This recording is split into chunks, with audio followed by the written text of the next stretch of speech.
손실을 불러일으킬 수 있다는 거죠. 그걸 막기 위해 초대용량 데이터라는 것을 실시간으로 완벽하게 처리할 수 있는 슈퍼컴퓨터급의 칩이 디바이스 안에 들어가야 됩니다.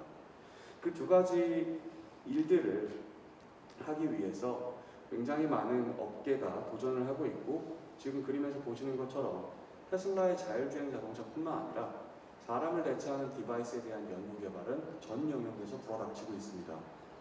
그리고 이런 일들을 하기 위한 주요 가치 사슬들을 한번 보면, 지금 그림에서 보시는 것처럼 굉장히 중요한 엣지 컴퓨팅, 그 분야에서 잘하는 엔비디아, 클라우드 컴퓨팅, 마이크로소프트, 엣지 클라우드 아키텍처, 아마존의 AWS, 센서, OS, 네트워크, 굉장히 다양한 종류의 가치 사슬들이 이것을 구성하며 만들어 올리는데, 테슬라는 어떤 회사냐? 우리가 지금 이야기하고 있는 엣지 디바이스를 만들어낸 가치 사슬을 전부 혼자 내재화했고, 그 모든 영역에서 1등을 달리고 있는 게 테슬라고, 그 덕분에 전 세계 시가총액 탑10, 지금 6번째로 비싼 회사죠. 그것으로 부상한 회사다라고 얘기할 수 있을 것 같습니다. 자, 그러면 그 엣지 디바이스 관점에서 우리가 크게 이런 가치 사슬을 묶어본다면 세 가지로 나눠볼 수 있을 것 같습니다. 저의 사고를 대신할 인공지능, 그리고 사람을 대신한다. 저희는 사람으로서 지금 이 자리에 와 있고 미팅이 끝나면 또 어딘가로 이동하시겠죠. 저희는 모바일 디바이스입니다. 모바일로 디바이스화된 이런 엣지 디바이스를 위해선 에너지가 필요하겠죠. 배터리를 장착하든 어떤 발전 기제가 있어야 됩니다. 그리고 세 번째는 저희가 통신과 계속 연결되어 있어야 됩니다. 네트워크, 그 3박자, 인공지능, 에너지, 네트워크, 3박자 관점에서 테슬라에 대해서 이야기를 드려보면, 엣지 디바이스라는 것이 어떤 삶을 바꿔놓을 기제인지 확인하실 수 있을 거라고 생각합니다.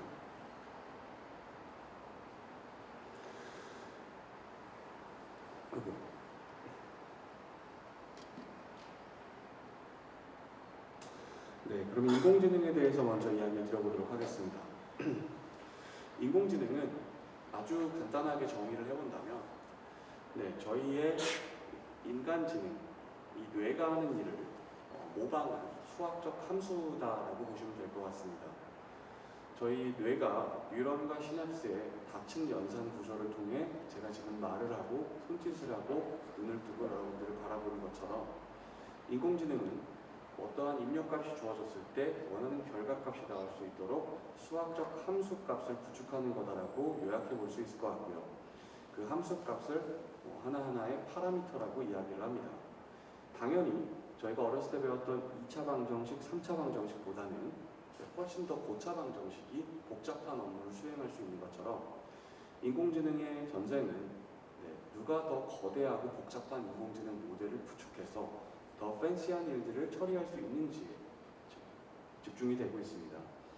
가운데 그림을 보시면 주요 인공지능 모델을 제가 차트 안에 적어놨고요. 이 세로축은 무엇이냐?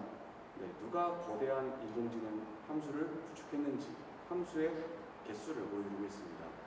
100경차 방정식, 1000경차 방정식, 만경차 방정식이죠. 가장 전 세계에서 거대한 인공지능 모델을 만든 회사는 현재 구글입니다.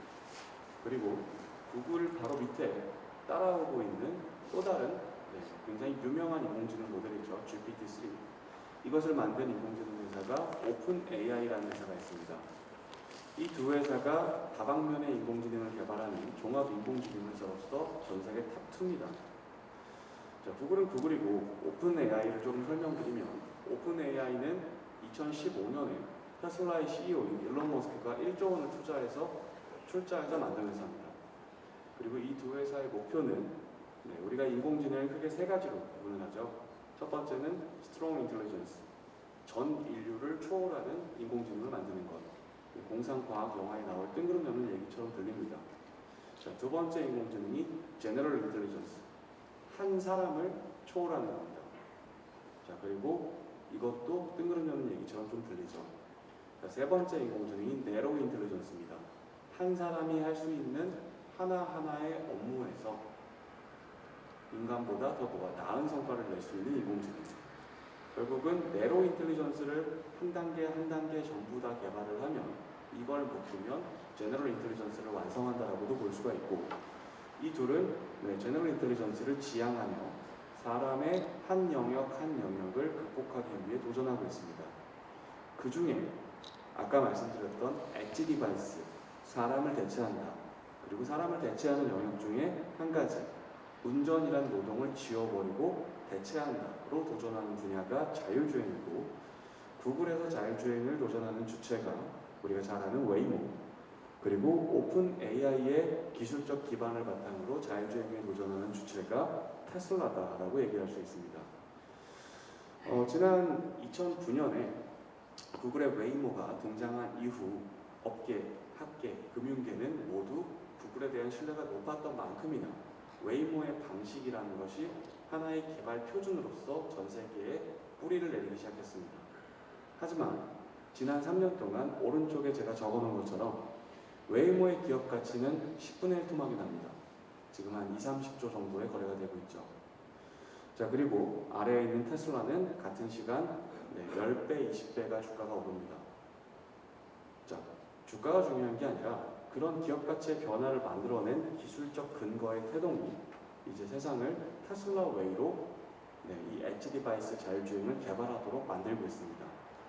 자, 그러면 자율주행이라는 것이 무엇인지 먼저 정의를 하고 테슬라 웨이를 설명을 드리겠습니다. 저희가 뉴스나 신문지상에서 어느 대학원생들이 4단계 자율주행을 만들었다, 뭐 이런 기사를 봅니다. 웨이모가 5단계 자율주행이다, 지금 현재는 2단계 자율주행이다, 뭐 이런 단계 구분을 많이 보죠. 저는 이런 단계 구분이 매우 모호한 말장난들이라고 생각합니다.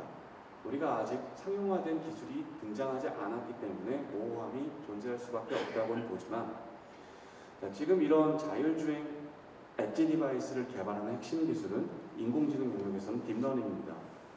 딥러닝은 2012년에 이미지 넷이라는 경진대회에서 알렉스 넷이 딥러닝을 활용한 어떤 굉장한 성과를 보여주면서 이제 학계에 처음으로 들어오기 시작합니다. 그 전엔 개념조차 모호했던 것이 딥러닝이죠. 마찬가지로 1, 2, 3, 4, 5단계로 자율주행을 구분하는 건 우리가 이 기술을 만들 수 있는 근거 아닌 딥러닝이 구축되기도 전에 그저 정성적으로 표현한 수단에 불과합니다. 자율주행의 완성이란 우리 모두에게 똑같은 정의를 갖고 있습니다. 첫 번째, 제가 이 미팅이 끝나고 여러분이 이 미팅이 끝나고 밖에 나가서 차를 타려고 하는데 그 차가 지난 1년 동안 100억 마일을 달렸더니 사고가 거의 안 났다. 이 차를 타면 사고가 안 난다라는 정량 지표가 있어야지 우리가 신뢰할 수 있습니다. 그리고 두 번째, 이 아주 낮은 사고율을 만들어낸 제조사가 그 기술에 대한 자부심을 바탕으로 만에 하나, 1000만 분의 하나라도 사고가 나면 내가 내 자체 보험 시스템을 통해서 운전자가 아닌 자동차의 사물에 법인격을 부여하여 사고에 대한 모든 책임을 지겠다라고 선언할 수 있으면 우버가 상용화된 전 세계 거의 모든 국가에서 자율주행은 순식간에 삶으로 들어오게 됩니다. 자, 그럼 사고율을 낮추는 게 핵심입니다. 사고. 전 세계 산업 평균은 우리가 운전을 하면 한 사람이 10만 마일을 운전을 한다면 10만 마일을 운전할 때마다 운전자 중에 약 13%가 사고를 한 번씩 냅니다. 그 13%가 산업평균 사고율입니다. 이것을 0.1% 이하로 낮출 수 있다면 우리는 신뢰하고 탈 수 있을 것 같습니다. 자, 사고를 낮추려면 일단 사고를 알아야 합니다. 그래서 테이블을 보면 미국 기준입니다만 교통사고의 82%가 인간의 비이성적 판단에 의해서 발생한다고 합니다. 기분이 너무 좋아서 밟거나 졸음운전을 하거나 아니면 음주운전을 하거나 아니면 핸드폰을 보면서 굉장히 간섭 요인이 있는 환경에서 운전하는 거죠. 자, 그러면 이런 비이성적 판단을 하는 인간들이 운전하는 자동차가 가득 찬 도로에서 내 차가 사고율이 낮으려면 저런 비이성적 판단, 행동, 인간의 심리와 행동 판단을 데이터화하여 그 데이터를 바탕으로 대응할 수 있는 인공지능 무게를 개발하는 것이 방법일 겁니다. 그래서 테슬라는 왼쪽 그림에서 보시는 바와 같이 지난 10년 동안 전 세계의 자동차를 끊임없이 뿌려서 누적 판매량을 올려왔고요. 테슬라의 자동차에는 다른 자동차에는 없는 게 있죠. 아까 제가 엣지 디바이스의 특징을 말씀드릴 때 방대한 데이터 그리고 슈퍼컴퓨터급의 칩이 들어가야 된다라고 말씀을 드렸는데 테슬라의 자동차에는 어마어마하게 전기를 먹고 있는 컴퓨터 칩이 장착되어 있고 이 칩이 인공지능 모델을 돌리며 운전을 도와주고 있고 그 과정에서 발생하는 모든 데이터를 쌓고 있으니 오른쪽 그림처럼 데이터의 발생량, 확보량이 꾸준하게 팽창하고 있습니다. 그리고 이런 주행 데이터의 확보량이라는 것이 인공지능의 핵심이다라고 본다면 왼쪽 그림에서 보시는 것처럼 테슬라와 기타 업체 간의 주행 데이터 확보량의 간극은 압도적이다라고 이야기할 수 있습니다. 왼쪽 차트는 테슬라를 포함해서 그린 업계의 자율주행 주행 데이터 확보량 비교고요. 오른쪽은 테슬라를 빼고 그린 겁니다. 단위가 다르다는 것을 보실 수가 있습니다. 자, 그러면 데이터를 모았습니다. 데이터를 모았으면 그 다음은 이 데이터를 바탕으로 인공지능 모델을 설계하고 장착하는 거죠. 자, 현재 테슬라의 인공지능 모델의 구조에 대해서 설명을 드려보도록 하겠습니다. 이 자리에도 테슬라를 타고 계신 분이 있을 것 같고요. 저희가 밖에 나가면 이제 테슬라가 심심찮게 보입니다. 전 세계에 있는 현재의 모든 테슬라는 하나의 인공지능 모델을 통해서 작동하고 있습니다. 그 인공지능 모델의 이름이